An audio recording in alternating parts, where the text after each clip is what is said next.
Our panel discussion today is going to be moderated by Dr. Daring, who is a professor of macro practice in the School of Social Work. And the panelists with us today is Dr. David Deese, who's a professor of political science. Juliet Schor is professor of sociology. Holly VandeWall is the assistant professor of the practice in the Department of Philosophy. Judy Vessey is the Lena Holden Carroll Professor in Nursing in the School of Nursing. And Corinne Wong is an assistant professor in the Earth and Environmental Sciences Department. So, Dr. Daring, if you want to take over. Oops. Is it working? I can't tell. I think so. Some yeses and some no's, so it's at least not working well. You have another mic? How about, oh, hello. It's just that I'm naturally loud, and so you sort of seemed like it was working. I'm glad that Tom did a quick introduction. You have great bios in the program. I'm anxious to move as quickly as possible to learning from the panelists.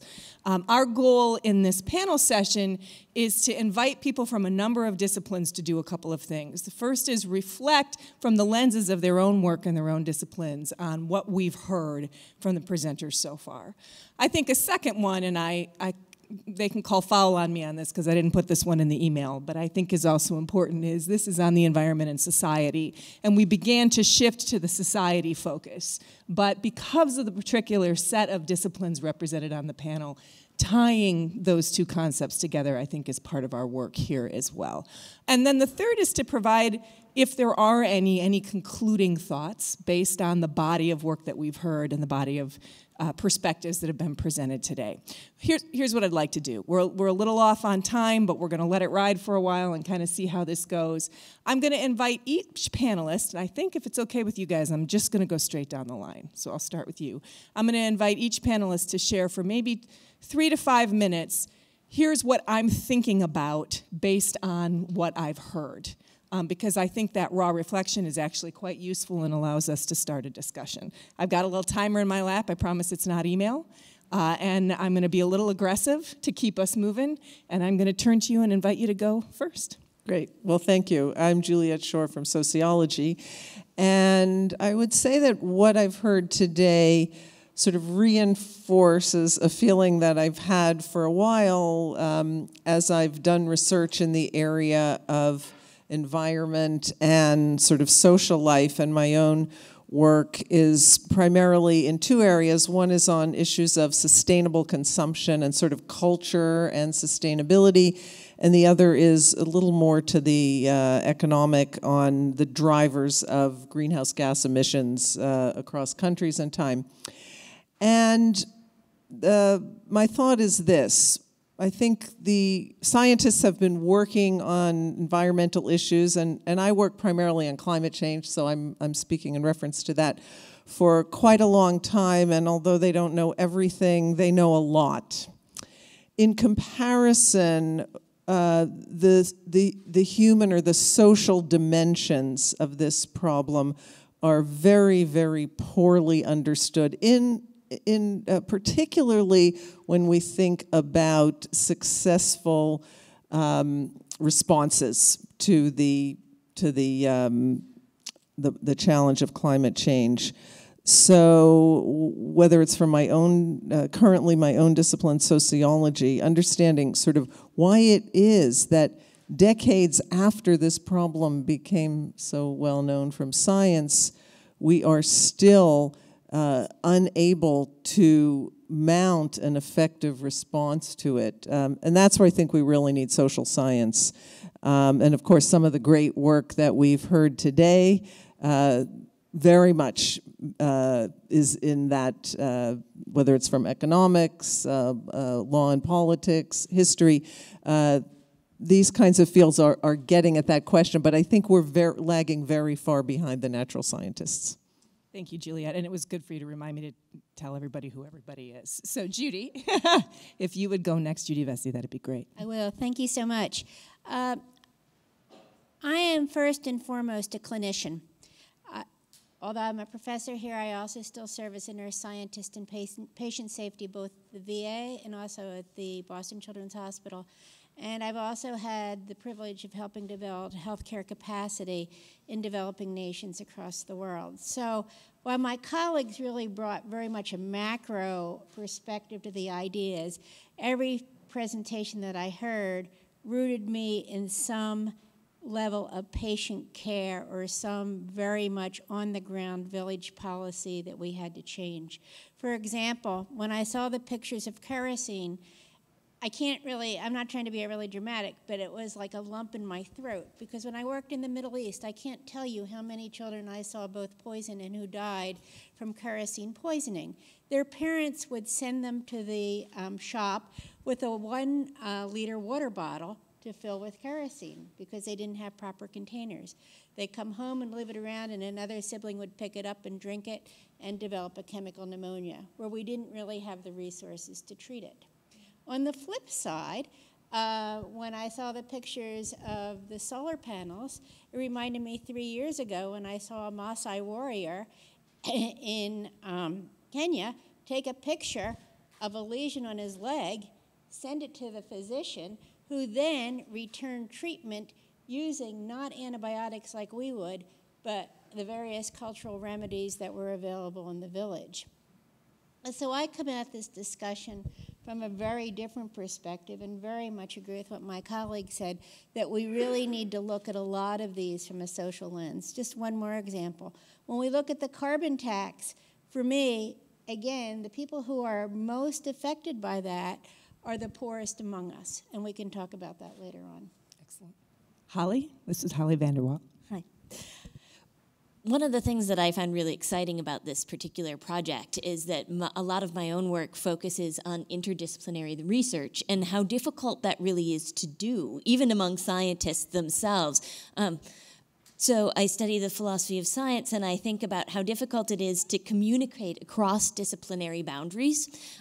We use different language, we use different models, we have different background assumptions, and it's so tricky. Every exciting environmental problem starts off with one piece of information from here and one piece of information from here. And I love all of Jeremy's data about sort of trying to collate all of the information.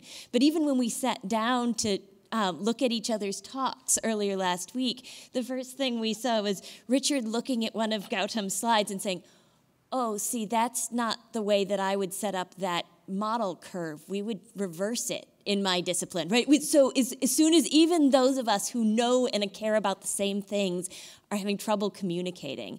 And so thinking about getting us all in a room where we can do that and starting to think about that, I think, is really powerful. Thank you. David Deese. So in political science and international relations, one of the things we do is a lot of comparison. So like in sociology, Juliet's work, we look across countries, we look across decisions and so forth.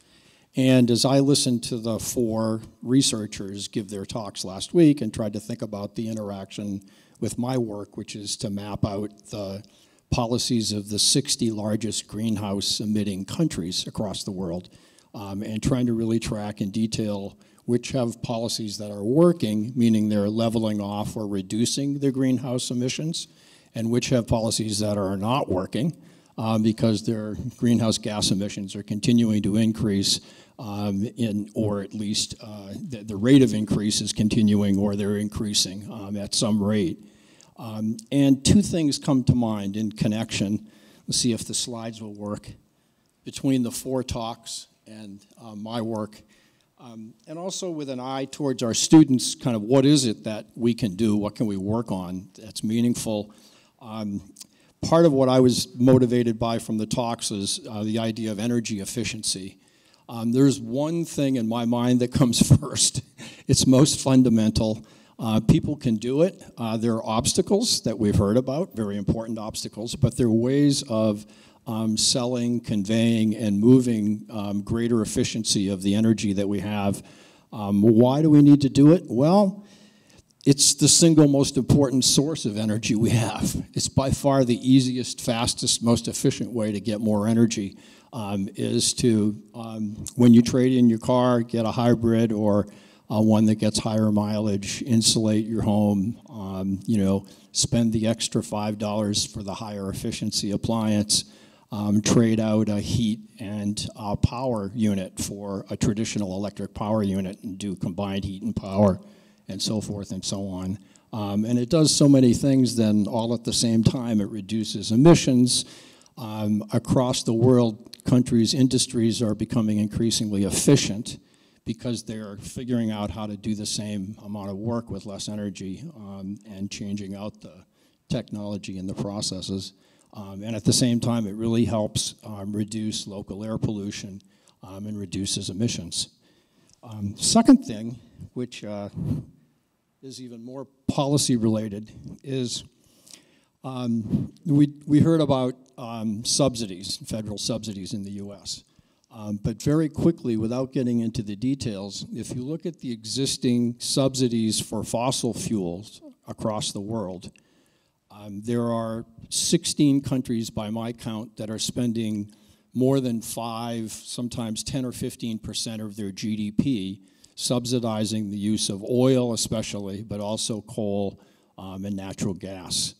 The United States is among the largest emitting countries, or in this case, the International Energy Agency's data is for the largest 20, the G20 economies. You can see just in terms of rough scale, the United States is one of the largest subsidizers of fossil fuels. And these subsidies undercut just about all of the goals, I think, that we're attempting to achieve. And as Richard, I think, very nicely pointed out, politicians are much better at layering new subsidies in for renewables rather than fixing the system with either tax carbon rather than income, or reduce income tax and tax carbon more. But the way that we do this is extremely important, and getting at these subsidies is just crucial. Thank you, and Corinne. Okay, so I'm an environmental isotope geochemist in the Earth and Environmental Science. I study the natural and human factors that affect water systems. So this can include anything from how the urban environment degrades water quality to reconstructing past climate from the geologic archives so that we have a greater context for our current climate change, as well as to provide an opportunity to study how climate has changed in the past to changing global conditions. What really struck me today about these talks and the themes resonating on the panel so far is essentially the idea that science provides the kind of the objectivity. So it lays the objective foundation. So i.e. CO2 is a driver of climate change. And then at that point, it relies on the intersections with other disciplines in order to figure out what's subjective about it. What should we do? And I think Jeremy made that point quite nicely, and it was illustrated in the following talks. We need, our economists to guide policies. We need to figure out what the kind of barriers are to those implementation of those policies. And this kind of leads me to my second theme, is that it seems like there's a real clear disconnect between the facts and then the actions. And this disconnect can arise from a variety of scenarios. So basically ineffective communication. It could be incorrect perceptions of the truth. It could be the denial of the truth. And it could be essentially what a lot of these other disciplines are getting at are there's other priorities out there that we're balancing our actions against. So with that, I'll So I'm going to try something, and we're going to see how this goes. I'm going to pair two of you up and ask you a question. So I'm going to start with Judy and David.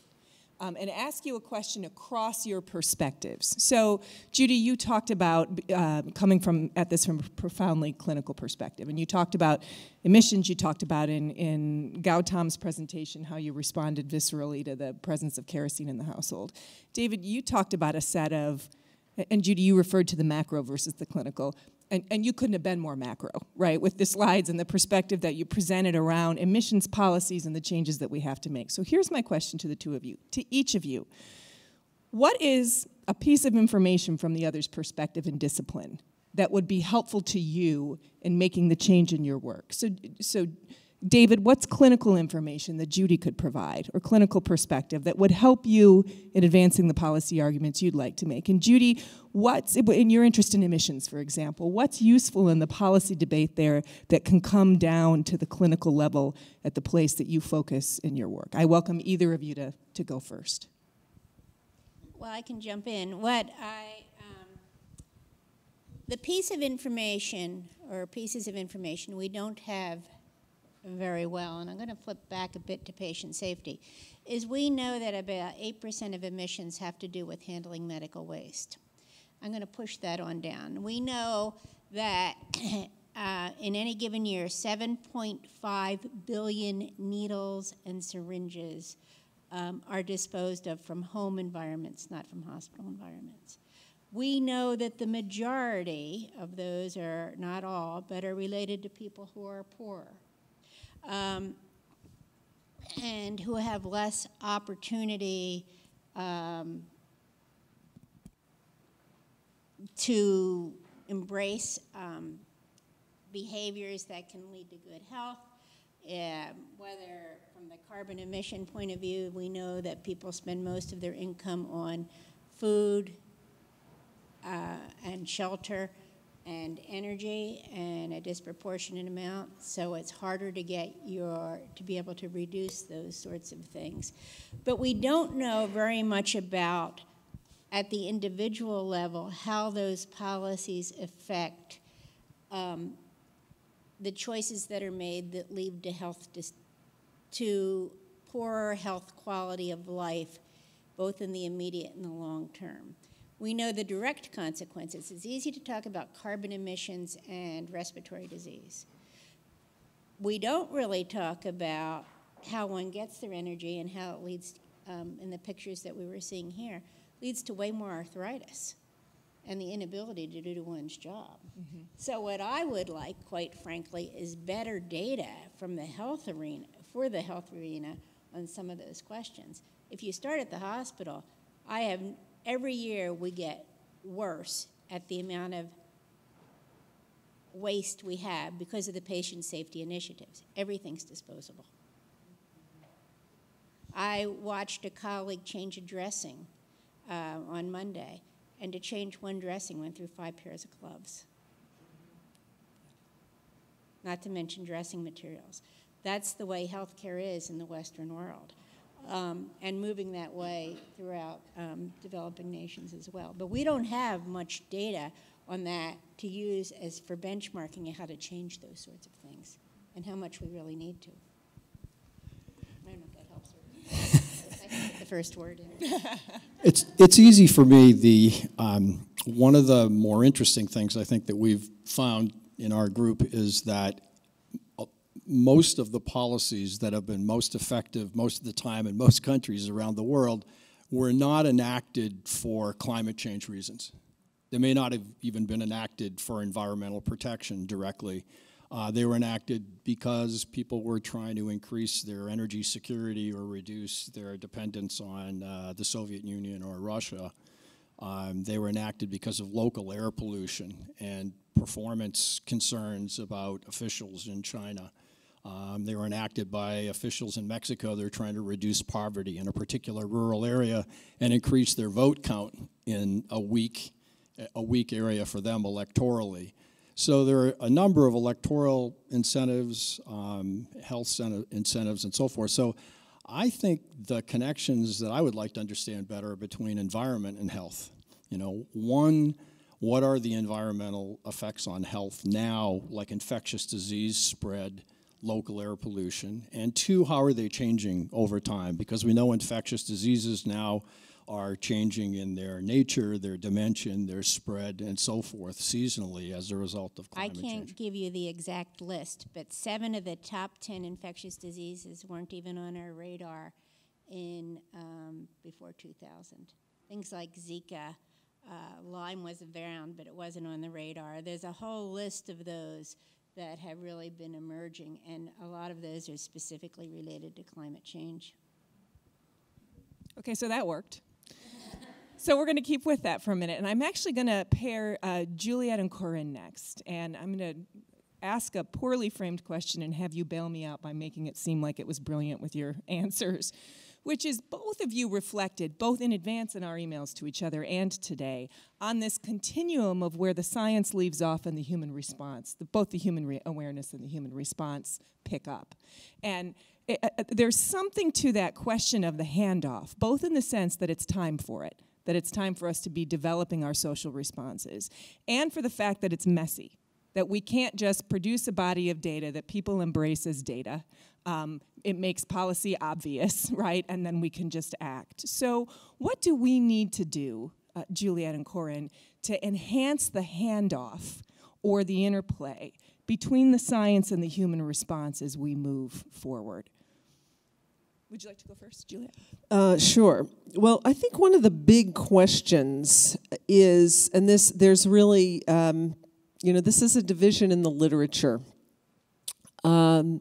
is whether or not, in trying to understand the failure to respond, or inaction as we call it, on climate change, we look for universal models, so ideas coming from psychology, for example, which has a whole field of sort of analysis of how our brains make it hard for us to understand climate change, or so forth, or to some extent from economics, which is also, mostly operating with the universalist model, or models that come more out of sociology, anthropology, and sort of political science is a little bit of a mix here, in which the context of response is really much more important. So understanding, for example, the power of a fossil fuel industry in shaping the debate or in capturing legislatures,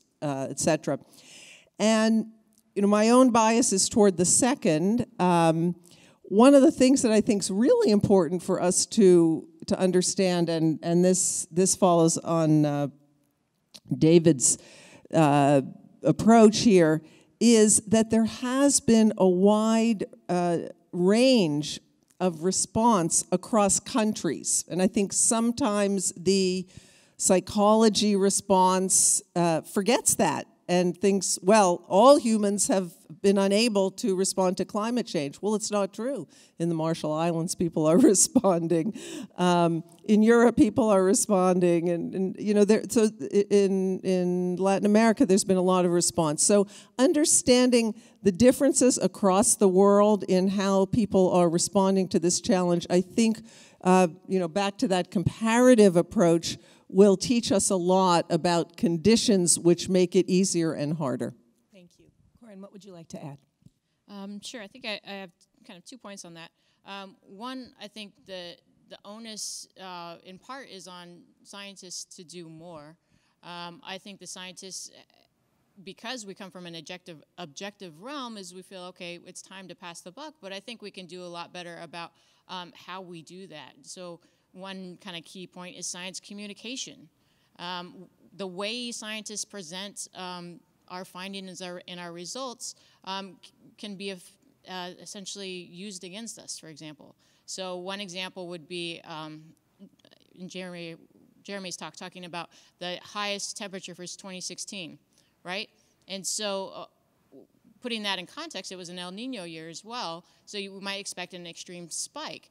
So in communicating this type of kind of complexity with the data observation we see, otherwise, for example, it leaves us vulnerable to, say, somebody that would like to deny climate change, saying, well, in the La Nina year, you're going to see basically a decline in temperature. So aren't we just lost in the variability? So I think the way that we communicate science to kind of better convey all of the aspects that we can best convey.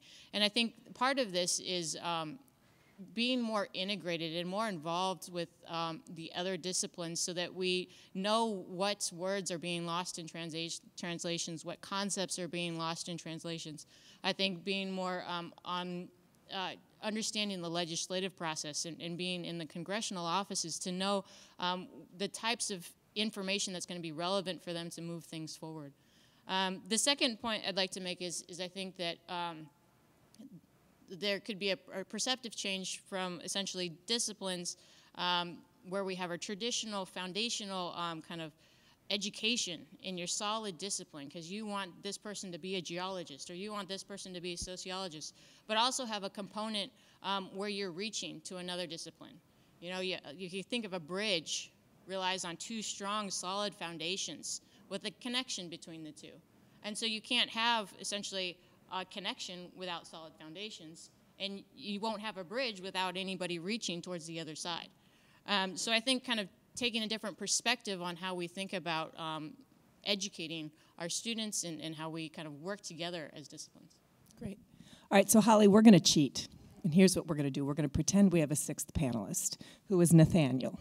All right, and Nathaniel, if you need the mic when she's done to give us a full pair, you're welcome to make this comment. Because the last thing I want to kind of pull into this before I invite you to start reacting to each other is this question of the moral versus the instrumental. So one of the things that was striking to me about Nathaniel's presentation was it's easier to change people's behavior than belief. This is not a belief game. This is a get out the vote game, right? And I'm putting words in your mouth on purpose. I'm not going to make the moral case. I'm just going to make people vote, right? And part of Corinne's argument was, well, you can produce the facts, but then people may deny those facts for a number of reasons. They may choose to interpret the facts certain ways for particular reasons that are sociological or have to do with community norms and culture. So what is our challenge or our question in this space of the moral versus the instrumental in getting stuff done, but also framing the conversation going forward? Okay, well, I have to admit I was teaching about thermodynamics until 1 p.m., so I did come in a little late to your talk. I saw part of it. One of the things that strikes me, and the thing I love about teaching the history and philosophy of science, which, yes, I'm coming back to a moral question, is that one of the things that we learn doing a lot of hard history of science is that what we think about what the universe looks like tells us a whole lot of other things about how we picture ourselves in that world, right? In an Aristotelian universe where we're the center of the universe, that tells us a whole lot else about how we picture things. And one of the things that science I think has been very good at reminding us over and over again is that we are medium-sized, short-lived creatures with very limited sensory equipment. And that means that we are very bad at picturing or even accurately describing the very large or the very small or the very old or the very fast or the non-material or the multidimensional, all of which science tell us really exist in the universe, right? And so once I feel like having a more accurate perspective on ourselves in the world might have as much to do morally with changing our behavior as the more sort of instrumental, and also your friends vote. You should too. Yeah. Do you want to add in? Really, I'm serious. If you do, you're welcome to. Sure. I mean, is this on? Okay, great. I think it's important to embrace all of the different approaches people are taking to solving these problems. And it always is, and we need to celebrate it. The only reason we at the Environmental Voter Project happen to focus on changing people's habits rather than their minds is just that it's really hard to change people's minds. That's it. It was purely a resource decision. But there's no doubt that 2, 3, 4, 5 years from now, there might be some advance in psychological experimentation or sociology or the hard sciences where that becomes the point of efficiency for change, for our movement. Yep. And I think as a movement writ large, we always need to find those points of efficiency. I think one thing is clear over the last month, in a world where the way media describes what's going on politically has really changed, we realize that a really efficient way to change how people view things is through public protest. I mean, what happened at Standing Rock was an efficient method of change that I wouldn't have predicted a year or two ago. And I think all of these disciplines need to be searching for those efficient theories of change. And right now, we happen to think that it's changing habits, not minds, and getting people to vote. But 3 years from now, it might be something completely different. Thank you, especially since you didn't know you were on the panel, so I appreciate you being ready on the fly. Let me invite you to react to each other. I saw several of you. Juliet. Yeah, I think it's a great question. And I was thinking about Standing Rock also, because if we think about the stance that the folks there took, it was a deeply moral, we are water protectors. It was not an instrumental. It was sort of as non-instrumental as you can get. And so they had a moral legitimacy and stood as moral beacons that really attracted large numbers of people. And I do think in today's world, standing as moral beacons is something important because people are looking for that kind of leadership. I'll say one other thing about this, which is a sort of earlier iteration in which, about 8 to 10 years ago, many climate change, folks working on climate change took the theme of energy independence as an opportunistic theme and thinking, we can sort of, reduce oil subsidies and so on and so forth. And what we got, in part as a result of that, I think it would have happened anyway, but was, a massive increase in domestic energy production, which has caused so many problems and led to things like fights over pipeline and infrastructure. So while a sort of, we know that just appealing to people on moral grounds is often ineffective, I think what we do need always is to have a solid moral core to whatever we're doing. And then, we can supplement with economic incentives and other things. Thank you. Across all of those comments, is anyone else? David? And then Holly will come to you next. I was struck by Juliet's comment again about differences. One of the things that stands out about our wonderful country is that this issue, the climate change issue, that is incredibly deeply politicized and bifurcated, as you know, between the two parties. That's changing. More and more Republican voters are saying that they do believe that it's real and they do believe that it's human-induced.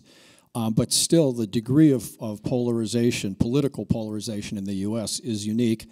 One thing I think that gets at that and that distinguishes countries worldwide is the difference in perspective that industrialization, development, growth is either against the environment or it's the same thing. So that some of the countries in Europe call it ecological modernization. They see growth and development as just incorporating, a healthy environment and improving the quality of human life and the quality of the human environment. And what is growth and development unless you're doing that at the same time? Whereas in other countries, Canada, the US, and of course it tends to be the ones that are producing a lot of fossil fuels naturally, we see them more as a kind of competition between, a good life and making more money in the short term.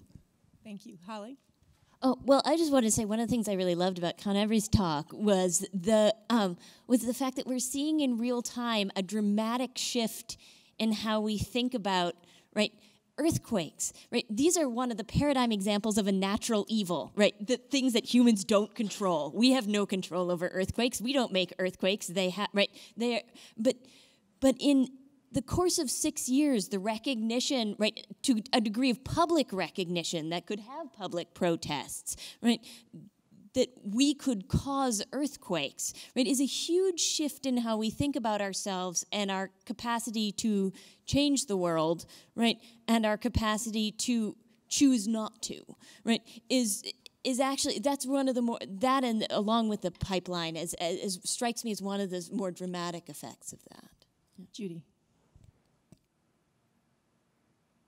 Thinking a little bit different, a bit of a turn here, and where I was really thinking is how important but how very difficult true interdisciplinary work is.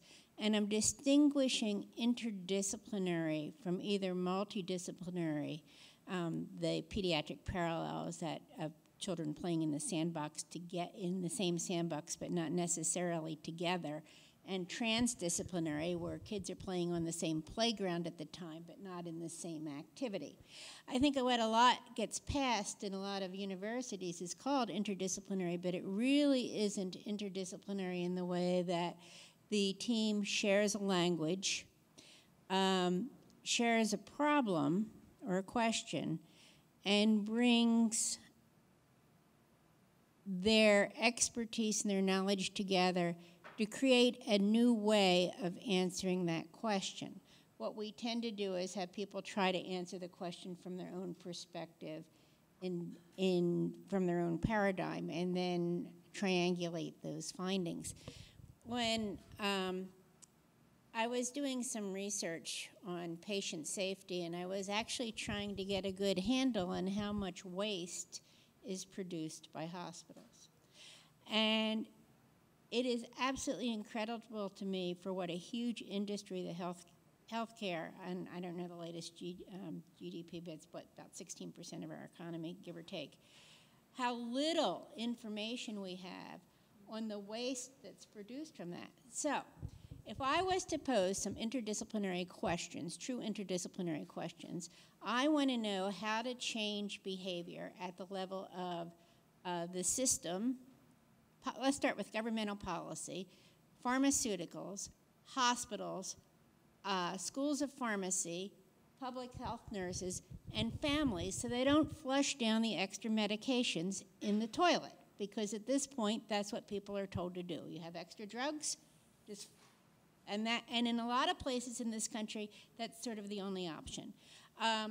I live in an affluent town. I live in Wellesley. We take our trash to the dump, although in Wellesley that's the recycling and disposal facility because we don't have a dump. But there's big signs up, don't throw your needles in the trash. Take them to the police department. So if you're a diabetic, the expectation is you're going to drive your medical waste across town. How likely do we think that is to happen? I mean, I look at our recycling and disposal facility, which is I'm still enamored by it. I've only lived here for 10 years. So I bring all my friends to see it when they come to visit. But it is so easy to recycle a couple dozen different ways. But I still watch people every week throw their cardboard boxes in the regular trash. So what the expectation is that you're going to drive across town to get rid of things that may carry infectious disease, that may, have a lot of other risk factors to them, I don't even think it's realistic. And yet, if we can't do it in my town, how do we expect to do it in the rural towns in western Massachusetts, in northern Arkansas, in the mountains of Colorado, wherever else you might go, not to mention the rest of the world. So when I talk about, I want to go from macro to micro, and I want to pull those disciplines together so you have both a vertical and a horizontal approach to solving these problems, rather than trying to patch all together the pieces together separately. And this is going to require not only our quantitative research perspectives, but also qualitative perspectives, and bringing that knowledge together in such a way to develop policy. And I'm sorry, that was a long answer, but. That's all right. Corinne, what would you have to do differently, or what new skill would you have to develop to accept Judy's invitation for that kind of interdisciplinary work? Well, when I was thinking of the project she posed, I'm like, the obvious kind of point of intersection is, okay, we quantify the water quality, we quantify the kind of the detrimental effects of those pharmaceuticals in the waterways for not only the environment but for the people. But in a real sense, that's what we've been doing along the whole way. I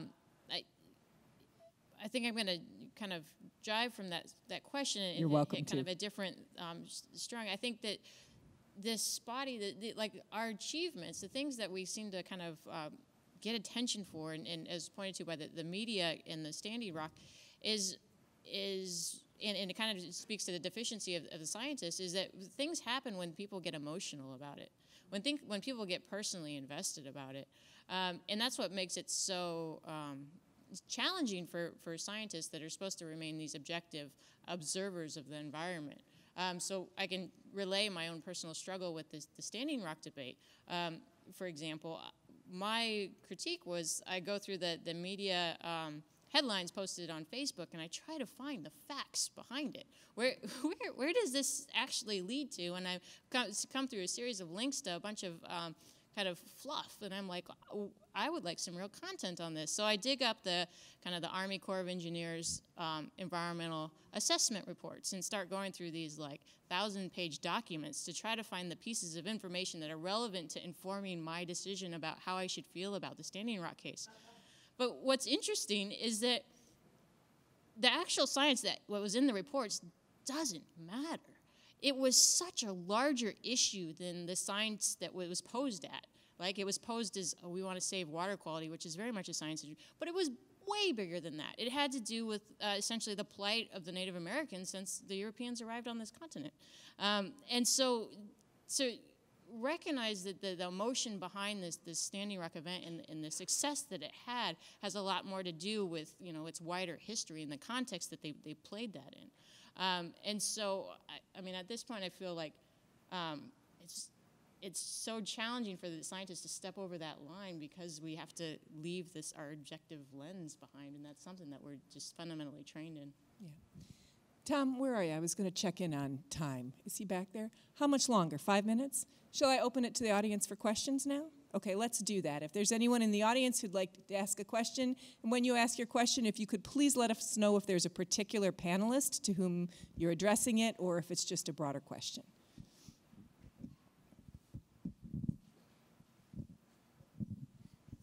Question here? I'll ask a question. He's going to play every role today. I'll play every role today. I'm curious if those of you who are not yet tenured have a harder time doing interdisciplinary work than those of you who are tenured. I mean, how much has academia actually made this aspiration unattainable, at least until you reach tenure? Excellent question. I want to respond to that, and I clearly have reached tenure. And there are studies that have definitely shown that's a huge barrier nationwide. I think individual universities and Boston colleges among them make those barriers even more difficult in that we don't have cross-departmental appointments very readily, particularly if you're outside the Morrissey College of Art and Sciences. We don't have shared research we're starting to in the same way. We don't have other sorts of initiatives. We don't sit on each other's tenure and review panels. So, and I draw that perspective from having worked in academic medical centers where the model is quite different. When I came here from Hopkins, I had appointments in psychiatry and pediatrics because that's where my work was. And they were, when I went up for tenure, or I guess I went in with tenure, but they reviewed all my materials. And so that's a very major difference that I have seen here in other liberal arts schools compared to the academic medical center world. Juliet. Yeah. I know. So, understood. So another thing to be aware of, actually, is that Holly and I are not tenure track. So we actually only have one person on the panel who is non-tenured and tenure track. And Corinne, I'm guessing you're willing to defer to Juliet for a second and get yourself ready, because obviously you're going to have to answer this one. I think also thinking back to my very first job, one of the first classes, I was in economics at the time, one of the classes I was asked to teach was political economy, and it was an economist and a political scientist together, and it was a, very high prestige class to teach. I think it really depends on what university you're at. It also depends on what discipline you are in, and it depends on what disciplines you're going out for. So, for example, if you're a social scientist and you're collaborating with a natural scientist, you get more prestige for that than with a humanist. There is a hierarchy of prestige in universities, and so these interdisciplinary connections also are influenced by that. And again, it's you know, it's very contextual, I think. Although I don't disagree. I think there is definitely a sort of disciplinary bias that still exists, and the structures of evaluation and so forth remain pretty disciplinary. But that's also changing. I mean, you have whole big swaths of academia like natural science, computer science, etc., where the action is in those multidisciplinary or transdisciplinary kinds of projects that are coming up. All right, it's on you now. Excellent. Well, I'm going to give you a yes and no answer. So the yes answer is limiting. As young kind of faculty, we're encouraged to make your name in your discipline. You need to make a name for yourself in X and go and do it, and then you'll make your tenure case on how well you're known as expert X. So that's there. However, I'll offer some kind of examples of how this might be changing. So for example, I was very much excited to be accepted to kind of teach a complex problems course, which is an interdisciplinary course between the earth environmental science and philosophy. So I'm teaching the science and ethics of climate change with David Story next semester. Extremely excited about this. And it was something that was encouraged, not only by the core renewal program, but by the folks in my department. Another point I'll make is that the discipline that I'm in, speaking to Julie's point, is extremely interdisciplinary itself, and it prides itself on trying to understand Earth's system from so many different perspectives. I'm on a funded NSF grant to look at collaborating with a paleoecologist, so somebody looks at the ecology realm, and I'm pairing that with climate. So what are the past links between climate and the vegetation response? Third example is I've been invited to be on an NSF panel to evaluate the proposals submitted to this program called Coupled in Human and Natural Systems. So within the earth sciences realm, there's a lot of interdisciplinary actions going on because our earth system just is so complicated and has so many important implications for society. So I think that took us through roughly our time with questions from the audience. So I'm going to kind of wrap us up a little bit by saying we're about to move into the time when we're going to learn from students, which is going to be a particularly rewarding and exciting opportunity to hear what our youngest scholars are thinking about the subjects we've discussed today and this intersection between environment and society. A couple of key themes that I feel have come through the panel today as well as the earlier presentations. One is that there is in fact work that can inform other work. There are real questions that we have within our own disciplines where there's data and science available, approaches available in other disciplines that could be helpful, and we have to learn how to speak each other's languages. Secondly, that's not enough, that there's an integrated opportunity to frame new questions and develop new strategies and approaches that are transdiscipline, above discipline, truly interdisciplinary, to use Judy's approach, that are both interesting and necessary in order to get us to the next phase.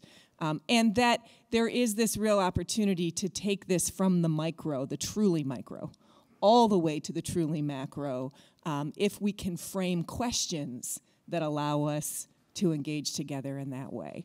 Anything else that any of you would like to add as a kind of a concluding thought? All right, thank you for your time. I really appreciate it.